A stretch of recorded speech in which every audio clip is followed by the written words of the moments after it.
मैं अपने चैनल भक्ति विद मीतू में आप सबका स्वागत करती हूं। अगर आप चैनल पर नए हैं तो चैनल को लाइक, शेयर और सब्सक्राइब जरूर कीजिए। आज हम सुनेंगे सोमवार की कहानी। एक बहुत धनवान साहूकार था जिसके घर धन आदि किसी प्रकार की कमी नहीं थी, परंतु उसको एक दुख था कि उसके कोई पुत्र नहीं था। वह इसी चिंता में दिन रात लगा रहता था।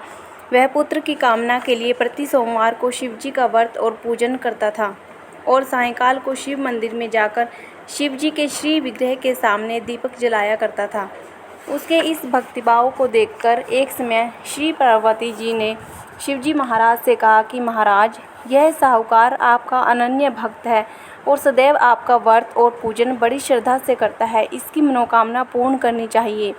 शिव जी ने कहा, हे पार्वती, यह संसार कर्म क्षेत्र है। जैसा किसान खेत में जैसा बीज बोता है वैसा ही फल काटता है, उसी तरह इस संसार में जैसा कर्म करते हैं वैसा ही फल भोगते हैं। पार्वती जी ने आग्रह किया, महाराज, जब यह आपका अनन्य भक्त है, इसको किसी प्रकार का दुख है तो उसको अवश्य दूर करना चाहिए, क्योंकि आप सदैव अपने भक्तों पर दयालु होते हैं, उनके दुखों को दूर करते हैं। यदि आप ऐसा नहीं करोगे तो मनुष्य आपकी सेवा और व्रत क्यों करेंगे। पार्वती जी का ऐसा आग्रह देखकर शिव जी महाराज कहने लगे, हे पार्वती, इसके कोई पुत्र नहीं है। इसी चिंता में यह अति दुखी रहता है। इसके भाग्य में पुत्र न होने पर भी मैं इसको पुत्र की प्राप्ति का वर देता हूँ, परंतु यह पुत्र केवल 12 वर्ष तक जीवित रहेगा। इसके पश्चात इसकी मृत्यु हो जाएगी। इससे अधिक मैं कुछ और इसके लिए नहीं कर सकता। यह सब बातें साहूकार सुन रहा था। इससे उनको कुछ प्रसन्नता नहीं हुई और न ही कुछ दुख हुआ। वह जैसे पहले शिवजी महाराज का व्रत और पूजन करता रहा। कुछ काल व्यतीत हो जाने पर साहूकार की स्त्री गर्भवती हुई और 10वें महीने उसके गर्भ से अति सुंदर पुत्र की प्राप्ति हुई। साहूकार के घर में बहुत खुशी मनाई गई, परंतु साहूकार ने उसकी केवल 12 वर्ष की आयु जानकर कोई अधिक प्रसन्नता प्रकट नहीं की और न ही किसी को भेद बताया। जब वह बालक 11 वर्ष का हो गया तो उस बालक की माता ने उसके पिता से विवाह आदि के लिए कहा, पर साहूकार कहने लगा, अभी मैं इसका विवाह नहीं करूँगा, अपने पुत्र को काशी जी पढ़ने के लिए भेजूँगा। फिर साहूकार ने अपने साले अर्थात बालक के मामा को बुला लिया। उसको बहुत सा धन देकर कहा, तुम इस बालक को काशी जी पढ़ने के लिए ले जाओ। रास्ते में जिस स्थान पर भी जाओ यज्ञ करते जाओ और ब्राह्मणों को भोजन कराते जाओ।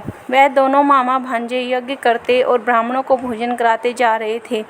रास्ते में उनको एक शहर पड़ा। उस शहर में राजा की कन्या का विवाह था। दूसरे राजा का लड़का जो विवाह कराने के लिए बारात लेकर आया था वह एक आंख से काना था। उसके पिता को इस बात की बड़ी चिंता थी, कहीं वर को देख के कन्या के माता पिता विवाह में किसी प्रकार की अड़चन पैदा न कर दें।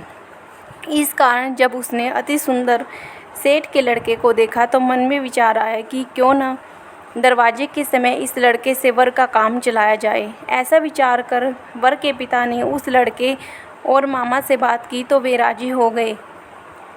फिर उस लड़के को वर के कपड़े पहना और घोड़ी पर चढ़ा दरवाजे पर ले गए और सब कार्य प्रसन्नता से पूर्ण हो गया।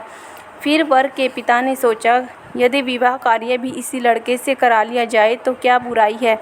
ऐसा विचार कर लड़के और उसके मामा से कहा कि यदि आप फेरों का और कन्यादान के काम को भी करा दें तो आपकी बड़ी कृपा होगी और मैं इसके बदले आपको बहुत सारा धन दूंगा।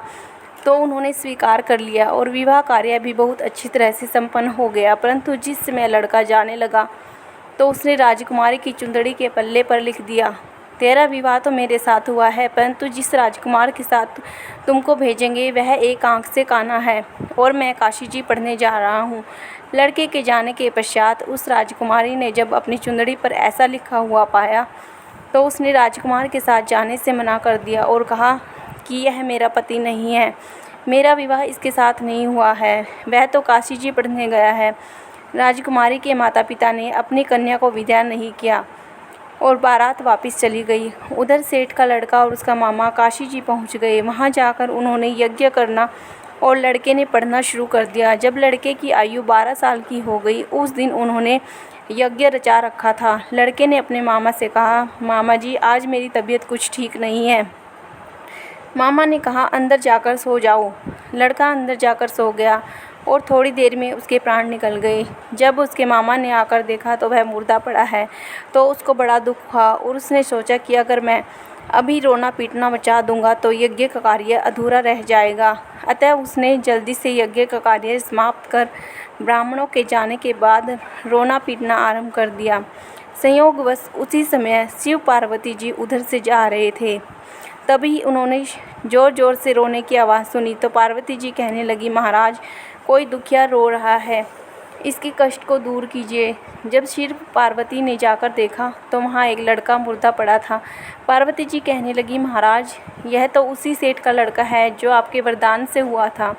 शिव जी कहने लगे, हे पार्वती, इसकी आयु इतनी ही थी, सो वह भोग चुका।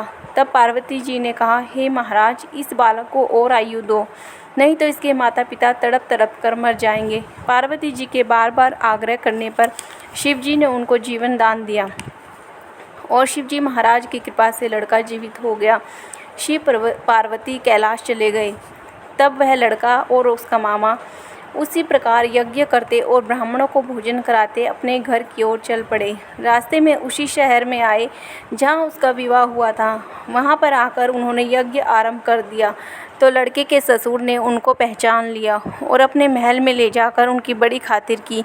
साथ ही बहुत दास दासियों सहित आदरपूर्वक लड़की और जमाई को विदा किया। जब वह अपने शहर के निकट आए तो मामा ने कहा कि मैं तुम्हारे घर में जाकर पहले खबर करके आता हूँ। जब उस लड़के का मामा घर पहुँचा तो लड़के के माता पिता घर की छत पर बैठे थे और यह प्रण कर रखा था कि यदि हमारा पुत्र शकुशल लौट आया तो हम राजी खुशी नीचे आ जाएंगे, नहीं तो छत से गिरकर अपने प्राण खो देंगे। इतने में उस लड़के के मामा ने आकर यह समाचार दिया कि आपका पुत्र आ गया है, तो उनको विश्वास नहीं हुआ। तब उनके मामा ने शपथपूर्वक कहा कि आपका पुत्र अपनी स्त्री सहित बहुत सारा धन लेकर आया है। तो सेठ ने आनंद से उसका स्वागत किया और बड़ी प्रसन्नता के साथ रहने लगे। इस प्रकार से जो कोई भी सोमवार के व्रत को धारण करता है अथवा इस कथा को पढ़ता है या सुनता है, उसकी समस्त मनोकामनाएं पूर्ण हो जाती है। बोलो शिव जी महाराज की जय, गणपति महाराज की जय, कुमार कार्तिकेय की जय, माता पार्वती की जय, शिव परिवार की जय। अगर आपको कहानी अच्छी लगी है तो इसे लाइक, शेयर और सब्सक्राइब जरूर कीजिए। धन्यवाद।